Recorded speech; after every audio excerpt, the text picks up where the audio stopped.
If there has been one thing 2020 has showed us, it's that chaos can sometimes spiral out of control. Let's not kid ourselves. The past 4 years have, in total, been proof of that. There is a scientific term, and that's called chaos theory.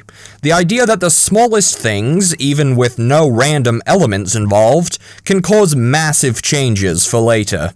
You may have heard of the concept of the butterfly effect from every movie and game ever that tried to get across the idea of multiple choice, even though any kindergartner who's ever read a choose-your-own-adventure book has gotten the idea pretty easily.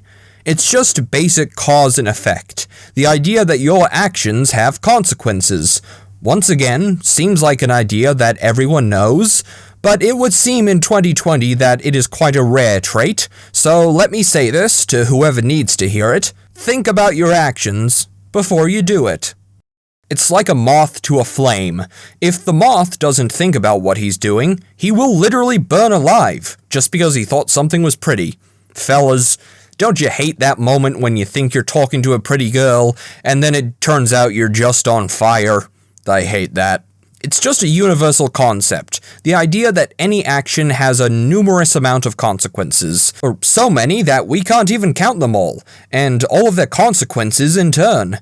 Like the galactic Rube Goldberg machine starting with the Big Bang, leading all the way to us ending with Gary Busey. And we peaked. We can't go any farther than that. It's done. Time to pack it in. Speaking of the Big Bang, what a hell of an idea. The idea that everything that exists is just part of one big explosion. You and I, we're all massive explosion just pushing out, but instead of fire, it's just Gary Busey. The explosion is that of Gary Busey. Once again, that's it. The full analogy of the butterfly effect is that the flap of a butterfly's wing is capable of causing hurricanes in an entirely different country. But if that were real, we should just kill all the butterflies. Kill the geostrophic bastards. Australia went to war with emus and lost. I think they should level down to butterflies before trying to take part in any other war. The double rod pendulum is a visualization of this, where two rods are connected by one end, and the first one starts swinging. Now, by having small changes in the swing of the first one, the second one has massive changes in its swing, to symbolize how a small initial change can have large consequences. That should be a great design for a playground swing. Having the double rod pendulum in a playground would be so much fun. People would just see if they can get the swing to do a full 360 around the top, but a double rod pendulum swing would just be flinging you all around. Someone could use it as the basis for a trebuchet. You would fling that shit so far, but would also be unpredictable, which I guess is kind of the point. Still, it would be great if medieval wars just threw cannonballs in completely random directions. I would pay money to that history class. Wait, no I wouldn't. It's just a visualization of the butterfly effect, but it's not as aesthetically pleasing as a butterfly. So that's why you don't see video games always talking about the double rod pendulum, or having someone with a double rod tattoo. Imagine if they would build swords just like that, just running into battle with sword whips that are scientifically designed to be almost impossible to predict the movements of. Oh, Star Wars. Star Wars with lightsabers based on the double rod pendulum. They already came up with every other kind of lightsaber weapon. Why not go to mathematical concepts of chaos theory? Wait, that's just nunchucks. What I'm describing are nunchucks. Using a stick connected to another stick is just nunchucks. I'm a genius and I've invented a weapon that's been around for so long even a turtle has used it. I feel like it's just a matter of cause and effect. A basic idea that what you do makes other things happen. Yet such a concept is so far out of our reach that we build hundreds of dumb analogies in fairy tales to describe it, or else we turn into bitter assholes. It's like the concept of yin and yang, two opposite concepts with an example of the other inside of it. Chaos theory says that something can be so complicated with just a simple initiation that we literally cannot predict it even if there is no randomness to it. Think of how it would impact the idea of time travel. I mean, every time travel movie or film in existence tries to shoehorn in the butterfly effect in some form. But at the end of the day, it doesn't even matter, because even if you change nothing, just being in the past itself can mess with things. That's why no one should ever create time travel. Ever. It's a stupid idea. Like baking food. One tiny little mistake can end up changing the outcome insanely. That's why no one should ever bother. Don't bake anything, just order in. Then you don't have to worry about anything. Dunzo. No effort, all the reward. Truly the American dream. The more I think about it, the more this whole idea reminds me of the Final Destination movies. The idea that one small action will ripple out.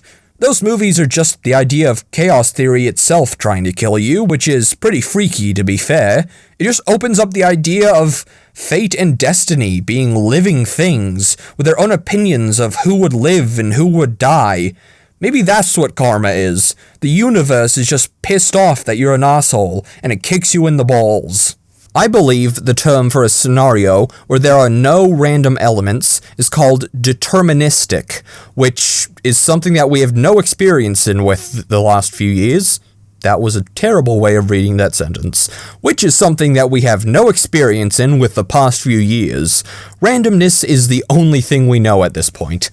Deterministic basically means an on-rails life. It reminds me of that shitty Rambo game that was just an on-rails shooter. Imagine if that's how war was. We just get strapped onto rails and move like the cars in Jurassic Park, shooting at each other.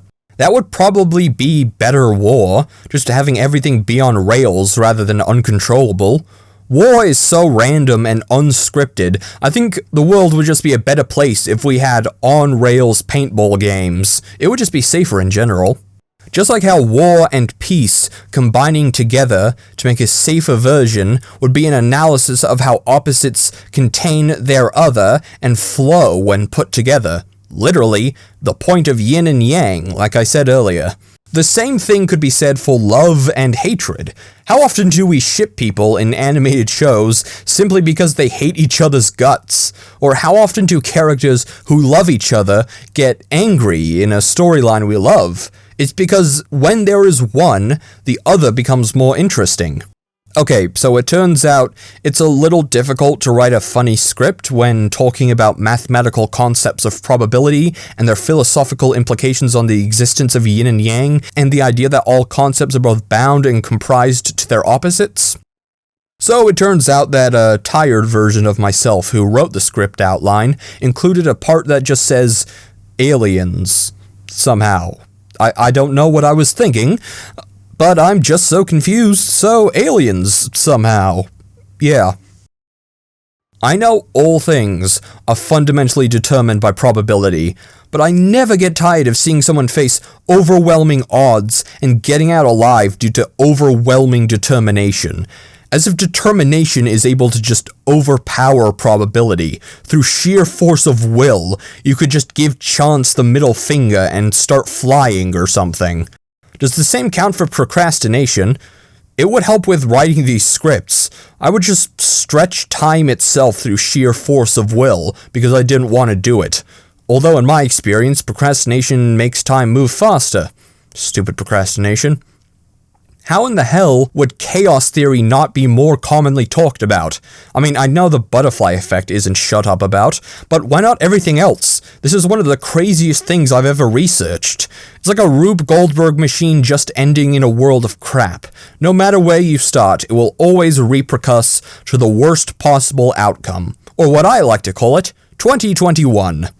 It's a fundamental part of our lives, where chance is just a massive game of D&D. Sometimes you roll a 20, sometimes you roll a 1. Sometimes you get the most boring rolls all over the place. And other times you wish things would be boring with how insane it is. That's some of the irony that is just sometimes you're lucky with how lucky you are, and sometimes you're unlucky with how lucky you are. It goes to show how we should be appreciative of the time we're in. Because it can always get worse.